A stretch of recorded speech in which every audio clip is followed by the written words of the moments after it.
Hey guys, FPK Napper from FPK Gaming. We're going to have a quick guide on the beast character that is Ashe. Now Ashe is a ranged AD carry, possibly one of the best ranged AD carries in the game.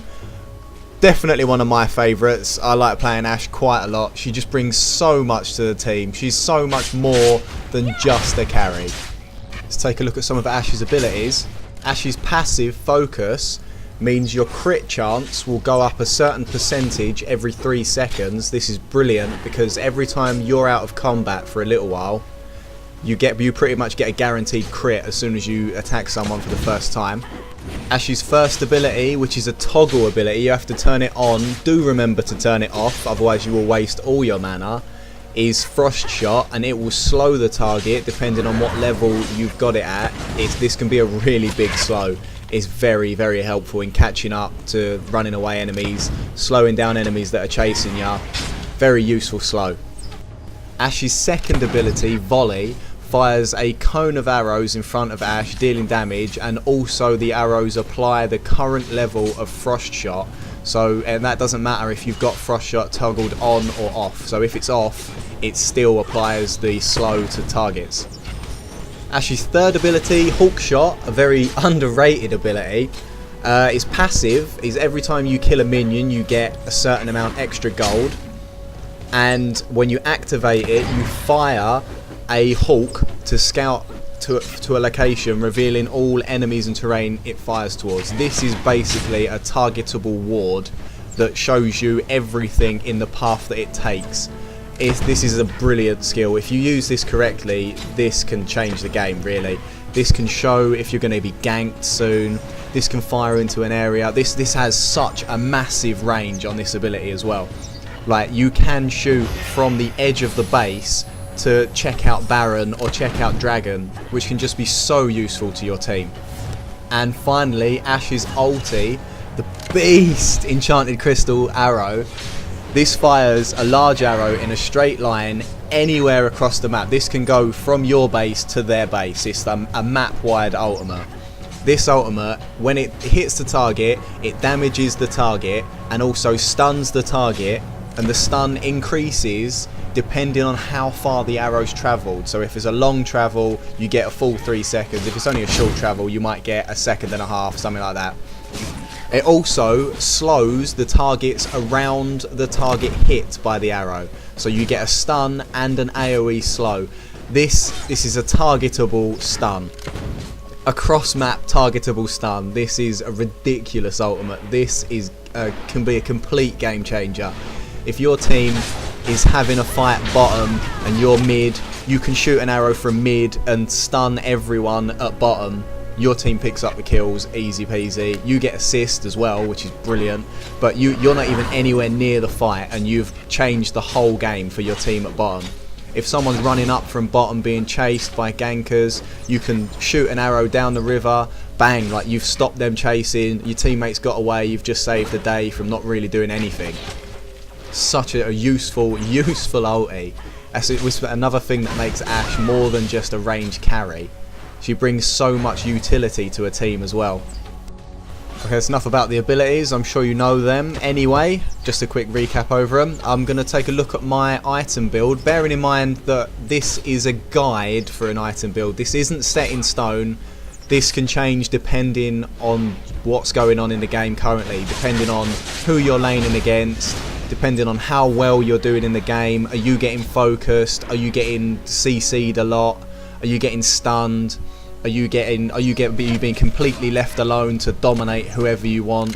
Are you going off? Are you got a lot of kills? You've got a lot of money to spend? Like, all of these factors will change what you buy. But this is just a base guide. This is like a good start, and then you can change your build around it. There's nothing set in stone. Like, you should learn to read a guide and take what a guide says into account, but also change it to suit your style of play. So you can see, first I grab Doran's Blade.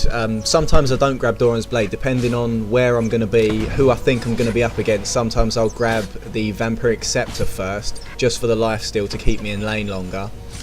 definitely you want to get boots of speed early, and then I try and rush my BF sword just for because Ashe is really quite weak early game. The BF sword brings your damage up to where you're actually useful. Then I try and get boots of swiftness because you need the +3 to run around, get away from people because you're gonna be focused a lot. You are very squishy. And I try and boost your attack speed with Zeal, and it builds into a Phantom Dancer, which also increases your mobility, also increases your crit chance. Then build that BF sword into an Infinity Edge, which is good damage, brilliant crit percentage. Then you finally finish off your Phantom Dancer, which is a lot more attack speed, some good move speed as well.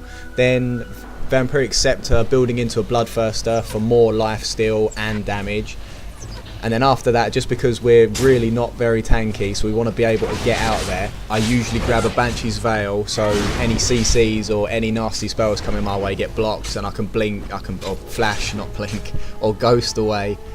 And then if you get that far in the game, you can sell the Doran's Blade, and then it's pretty much a free item slot. Choose what you want. I've put another Phantom Dancer in, just because if with an extra Phantom Dancer, the attack speed and run speed, you're just pretty much unstoppable. No one's going to get away, no one's going to catch you, and you're just going to dish out so much damage and regen your life because of your Bloodthirster as well. The runes I usually take on Ashe are all armor pen marks, all mana regen seals, and all cooldown reduction glyphs. And I take armor penetration quints as well, just because she really needs the armor pen. It helps her damage so much, and if they start building armor, which is a common strat to do against Ashe, you can still eke your damage out through the armor they build. And masteries are pretty standard, 2109 for AD carry. I also take Ghost and Flash for my summoners, just because I really need to be able to get positioned well, move around the map fast, like to get into position for ganks or get away from ganks, because Ashe is really squishy. You need to position well. So let's take a look at some gameplay with Ashe. As you can see, Volley has a huge range. This is a ridiculous range ability. You can harass the opponent so well without putting yourself in a lot of danger at all. Its range is even bigger than the turret range, so you can stand outside turret range and still be attacking the enemy with Volley. It also applies the slow and does a pretty decent amount of damage. So this is Ashe's pretty much spam this ability as much as it comes off cooldown. It does cost mana, but you're going to regen the mana anyway. This is the ability you need to be using most of the time. Bearing in mind this is a line of sight ability, so if the enemies are behind minions, your arrows will hit the minions and not the enemy behind them. It doesn't travel through objects. So a good tactic when you come against an Ashe is to stay behind your minion wave, otherwise she is going to pick you off with Volley every opportunity she gets. Also, the counter tactic for this is you need to maneuver yourself into positions where your arrows will thread through the enemy minions to make sure you hit the other champions as well. Ashe's E ability, Hawkeye, can save you in so many situations. Here I see the top two guys are missing. They're probably waiting to gank me. I put an arrow in the bush, see one of them's waiting to gank me. It shows the other one at top as well because it displays everyone on its travel to where it's going to explode. And where it explodes, it's a persistent ward around that area. So I was saved from a very nasty gank from two people by my one ability, which is brilliant. Can't stress how useful a targetable ward is. As I said in my my other guide, wards win games, map awareness wins games. Anything you can do to bring more map awareness to a team is brilliant. Ashe's Q, the toggle slow ability, is really dependent on when you use it and when you don't. It all depends on the situation. If you need to slow someone down, toggle it on. If you really don't need to slow them down and can get away with the saving the mana, just leave it off. Because you're going to slow them down with your W Volley anyway. So sometimes you don't need it, sometimes you do need it. So another use of Hawkshot, we've just caught them in the bush. They're trying to steal Blue Golem. They've seen my Hawkshot come over, scared them off of Blue. They can't really do anything apart from run away. Such a useful ability. She brings so much to a team. One of my favourite characters. But yeah, if you're not using it to slow someone down, toggle Frost Shot off, otherwise you're going to burn your mana up so fast. And we come to Ashe's ultimate, the range stun, the Ashe arrow. This is just so beast. So I stun Nidalee, she's slowed, she's stunned, lets Gangplank catch up, and we get a kill from that. It's brilliant. It can go the whole way across the map. This is not just like a little bit, this is the whole distance of the map. You can fire it from one end of the map to the other end of the map to pick up the kill. This is another example of the Eagle Eye. He shows up, Rise in the bush trying to base.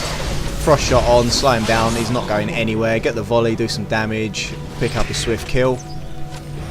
I don't know if you can see the chat log, but Rise is crying about me hacking the map apparently, because I can still see him when he's in a bush. The Ashe arrow is a great team fight initiator.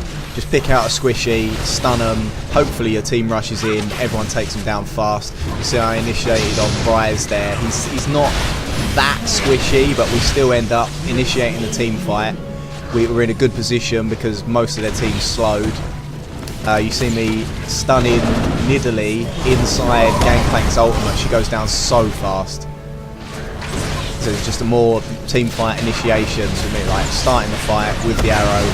It's just a really good way to start a team fight, or catch, if you've still got it, catch a runner, slow someone or stun someone who's chasing you or chasing a teammate. There's so many different uses. It's just for a ranged stun, it's brilliant. And you can see during this whole team fight I'm constantly toggling on and off Frost Shot, so I'm not burning mana trying to re-slow targets that are already slowed. So trying to conserve some mana.